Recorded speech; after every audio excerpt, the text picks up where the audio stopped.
In this episode, a lone hiker is suddenly caught in a river flood, ripping through a forest canyon, demanding quick thinking.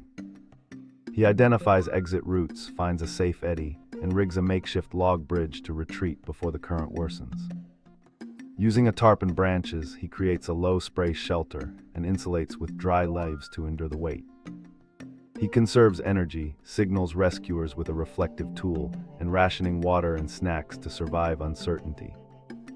Key takeaways emphasize rapid risk assessment, improvised shelter, and clear signaling so viewers stay prepared.